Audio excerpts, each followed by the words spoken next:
Back for another cross stitching update. It's been a week since my last video.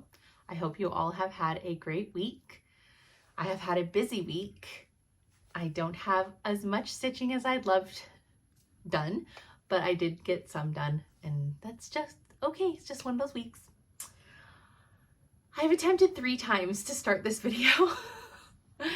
Something's wrong with my mouth. I can't form words. My brain won't function. This is the 3rd time. 3rd time is the charm. Okay, I'm just gonna dive straight into my projects. I don't have any finishes, so we'll go right into WIPs. My first WIP that I worked on the past week is 1824 House by Chessie and me. I'm stitching this on the called for 36 count Steinbeck from Needle and Flax with all of the called for colors. I love the little sheep. They're so cute. I don't remember, I think I just had a pretty small start when you saw it last week. So I did close in the border. I did all the green in the border as well. I just had to finish the flowers. And I did this big giant plant and some of these little doodads. I started on the grass. I did all of these little sheep, and then obviously the house is what you didn't see either. I love this project. I'm having a good time working on it. It's been a few days since I've worked on it, but I'm really enjoying it. The next project I worked on is still in hoop because I'm still working on it. I wanted to get started on the next part of the stitch along for Maria Wales Newson. The stitch along this month is this middle section here, which I was like, oh, that's not that much stitching. That'll be so much easier than the last section, which was this huge chunk. Well, I was wrong. It's still quite a bit of stitching. So here is where I'm at with that part. Let's see if I can unroll this. So I did the border flowers that are part of the SAL, and I've only filled in 1 leaf, but that's where this section ends, is right here. Or maybe it's right here. I did start the over 1 words in the 4-sided stitch. The hoop is on it, but I did all the 4-sided stitch letters till there's like a straight line of 4-sided stitch that goes all the way across here so that I could count to this bird. And then I did this bird, and then I counted down and did this motif so that I could count off to do the pot. I could not count off of this tree or these birds because it's off. I think it's 1 stitch too high. So I had to count down from where I know was correct to start the pot. And so I've been working on this big giant pot. It's so beautiful, but it is a lot of stitching. I still have to fill in the grass underneath it, and there's 1 big flower that goes in the top, and as you can see, I'm in the middle of filling in the light pink color in the pot. So that's what it looks like. I'm proud of myself that I haven't given up, because this project is very pretty and I would love to be able to keep up with the SAL. So I'm working really hard to keep up with it. But I'm enjoying working on it. And this fabric is just, I love stitching on it. Oh, it is 46 count lichen from Tabby Cat, and I'm stitching it with the called for 103 silks. Okay, so this is the last WIP I worked on this week, and is actually a restart.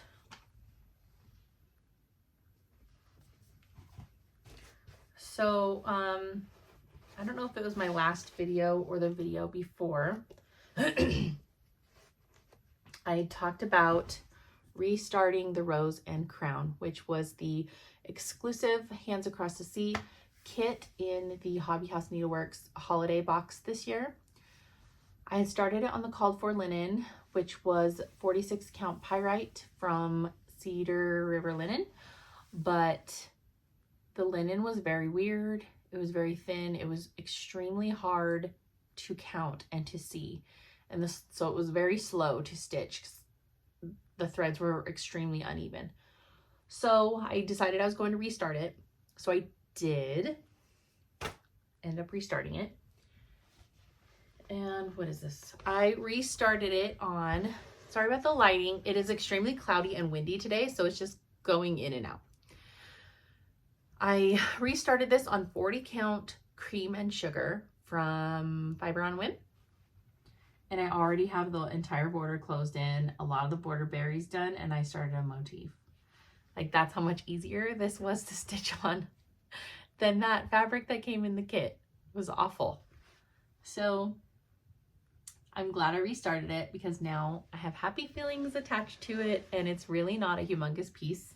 It is very filled up. The sampler's very filled up. There's not a lot of open space, but it will be much more enjoyable to stitch on this fabric for sure. So there is that restart. And that's everything I worked on this week. I did pull out a project that I'm going to start this week, which is very exciting. And that is Amelia Boyce, 1829. I kitted this with Audrey, Stitch Bead, when we went to the attic in December. We created our own Gloriana luminescence conversion, and I have had many requests for this conversion. I'm just not, I want to give it to you, but I feel uncomfortable giving it out when I haven't actually stitched with these colors yet. So I can't make any promises or guarantees on what the colors will look like, or if I'm even going to use these colors in the places that I've picked them for, because once you start stitching with a color, you know, sometimes it doesn't look how you're thinking it's going to look. So I'm just not comfortable giving it out until I start stitching with them. But this is the chart. And I was struggling deciding on the fabric because the one at the attic was stitched on a very light cream, whitish cream color, and it was beautiful. You did get a bit of ghosting with the light pinks and the light green, but it was okay because it was still beautiful. So when I was pulling fabrics, I just was not drawn to my light cream colors. All the colors I kept pulling instinctively were a bit darker, not super dark, but darker. So I think this is what I landed on, and I'll see if it'll hold up here. So I think this is the color that I've landed on. It is kind of a greenish taupe color. It is 46 count aloft from Needle and Flax. So I might get a bit of ghosting with this light green and this white, but I think it'll be okay. What do you all think? I think this is what I'm going with. The blues look so good on it. The browns look good. The pinks look good. Even the greens will look good. So I'm thinking this is what I'm going with. I'm not sure exactly when this week I'm starting it, but it is getting started this week. I'm very, very excited to try these silks. So that is my only plan this week, and to get more done on my stitch along. Yeah, those are my only plans stitching wise for the week. Yeah. I did do a bunch of reading the last week. I finished on my Kindle last week. I had showed that I was reading Binding 13 by Chloe Walsh. I did finish that book, and I started the second one, which is Keeping 13 by Chloe Walsh. I'm not saying these books are literary masterpieces, but they're like potato chips. It's a whole series. There's like 7 of them. I can't stop. They're literally like potato chips. I can't stop eating them. I can't even tell you what it is about them because it's based in like a high school. So it's like very much younger than me, but the family life of the main girl character is really terrible. And watching the family navigate that has been interesting. But I'm just like, I can't stop reading them. They're so good. I've been staying up way too late reading. But they're very good. If you want something that's like not too serious, not too silly. It's kind of like right in between. It's like a real life story. It feels like a real life story. Oh. Mom. What? I'm done. Okay, I'll be done in just a minute. Okay. Wait, we have the both same curly hair. Same curly hair. You have chips all over you. Can you go wash your hands? Okay, and then I was listening to the audiobook The Winter Garden by Kristen Hanna. I got about a half hour through that book, and it's just a woman reading all the parts of this book. And when it got to one of the characters, which is a boyfriend who is Irish, and this lady was reading for this Irish boyfriend, I wanted to die. I screamed out loud and I was like, nope, absolutely not. So I can't listen to that. I can't, if the voice is like that, I can't do it. So that'll be one I have to read because I'm sure it will be good. Kristen Hanna is a good author. So that'll be one I have to read probably. So I don't really have an audiobook that I'm listening to since I finished The Correspondent, which several of you have gotten it from your library or are reading it, so which is really exciting. It's a fantastic book. I still am thinking about it. But this weekend we had I took my son to the orthodontist on Friday. He's starting the process of braces and an expander and all that fun stuff. So we started that. And then Saturday, the kids were sad that there was no book fair at the school during the last parent-teacher conference. So I decided to take them all. We all went as a family to Barnes & Noble, and I let them all pick out a new book. And my husband wanted a book, but he couldn't decide, so he didn't get a book. I got a book because I knew what I wanted, and that was The Name of the Wind by Patrick Rothfuss. I have heard many good things about this book. It's actually got over 1 million reviews on Goodreads, which is crazy.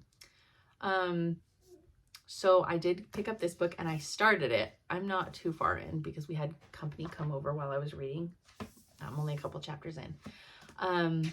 I can't even really tell you what it's about because I don't know. I haven't even been reading the backs of books lately. It's like, if someone tells me it's good, I'm going to read it. So it's a high fantasy, I'm pretty sure is what you would call that. But because it's got so many good reviews, I trust that it's good. So I did pick up that book and started it. And I'm struggling because I love having a physical book, touching a physical book, holding a physical book, but I love reading on my Kindle. It is so much more comfortable reading on this than holding a big book. I can change the font size, I can change the lighting, I can read at any place and not have to worry if I'm going to be able to see it or not. And the text in this book is pretty small, and I make the text on my Kindle quite large. And so I'm struggling with that. I wish it was on my Kindle, but I wanted the physical book, like as a trophy.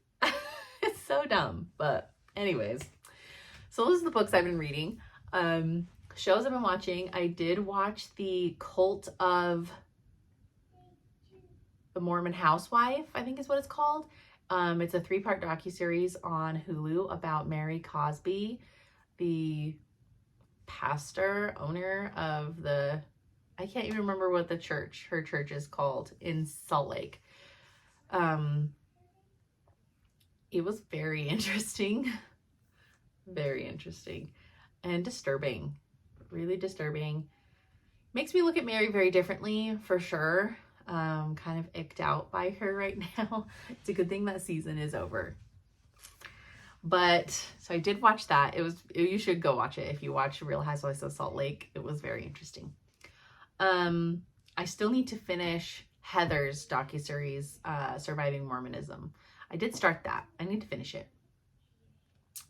And then I really haven't been watching anything new because I haven't had a lot of time for TV this week. I've been watching The Chosen still because I'm almost done or caught up to what is current. I'm on the current or the latest season now. So I want to just finish that and be all caught up. It's very good. So I've been watching that. Also, we've been keeping up on our other shows like 1,000 Pound Sisters and A Night of the Seven Kingdoms on HBO, which is very good. I'm just disappointed at how short the episodes are. It's making me nuts. We watched something else too, but I can't. I've been watching The Middle still, and I love that show. We haven't gotten to a part where I haven't seen anything yet. I think it's like the last 2 seasons I haven't seen. So I'm still in like ones I'm familiar with. But it's been a long, long, long time since I've seen them. Then we had, sorry, you're gonna hear the Barbie house. We went to a Super Bowl party at my mother-in-law's house on yesterday. Mom, look. Wow, beautiful. This is her new pet from her birthday. She thinks that you guys want to watch her play with toys now. Hey, go. I'm almost done. I get distracted. Super Bowl party. We had a Super Bowl party yesterday at my mother-in-law's house. The game was kind of meh. I didn't have any skin in the game, obviously, because none of my teams weren't in the Super Bowl. But I did cheer for the Seahawks because I was born in Seattle. I lived in Seattle for a while. My dad has lived in Seattle for 30 years. I like Sam Darnold. And there's a few there's also a player from Boise State that's on the Seahawks. Is it Keyshawn Booty? I can't think. But so I cheered for the Seahawks. And I guess it was only their second Super Bowl win ever, which is pretty cool. But yeah, it was kind of a boring game. Wasn't super exciting. Both the teams' defense they just couldn't get any movement down the field either way. A couple good interceptions. That was kind of fun to watch near the end there. But there's lots of good food. I ate myself sick, as you should at a Super Bowl party. Friday we went to my mom's house. She wanted to do like a Valentine's breakfast for dinner kind of a thing with the kids. So we did that on Friday. And then Saturday we had family over for the evening. So it was just a busy weekend. And then we had dance and all of that this weekend too. But yeah, that's really all we had going on this week. It's going to be a little bit of shorter video, but that's okay. I am hoping to I think I did my plans already. So yeah, working on this WIP, getting this new start in, and I did pull these out. I was trying to kit them up today. This one is a Paulette Plum Street Samplers Happy Birthday USA. I was trying to kit this up, and I was also trying to kit up Nelson. And I don't know what's wrong with me lately, but it's like, if it's not ready to go, like I don't want it. I don't want it. You know, it's just like making me nuts having to dig through here and find the right thread color. And then what like makes me crazy is if I don't have the right thread color, it's like, I don't want to color match. I'm not in the mood. Anytime I have to like pull threads, I'm just like totally put off of starting the project. I don't know. I would rather stitch. I have so limited stitching time these days. I just want to stitch. So why can't you just be ready for me to stitch you? I know it requires me making it ready to stitch it, but I can't bring myself to do it. I just need to dedicate like an afternoon of pulling a few charts, kitting them all up so they're ready to go. But then it's like half the time I'm like, I'm not in the mood to start you now after I spent all the time to get you. It's a problem. one I have to solve myself because it's my own problem. But anyways, we'll see if I end up kitting those up or just keeping going with my WIPs because they're ready to go. I'm really lazy with that lately. But Nashville Needlework Market, we're starting to see some things coming out for that, which is very exciting. We've seen some little peeks of Brenda Gervais and Paulette's releases. I'm very excited. There's another George and Martha piece coming out. I loved doing my George Decorates for Martha, and this preview had like little heart balloons and stuff, like maybe it's a Valentine's theme. I'm very excited. It's gonna be one I get immediately for sure. But I'm hoping we see more, Nashville releases coming out in the next week. But I am going to end that here. I hope you all have a great next week of stitching wherever you are, and I will see you in my next video. Bye.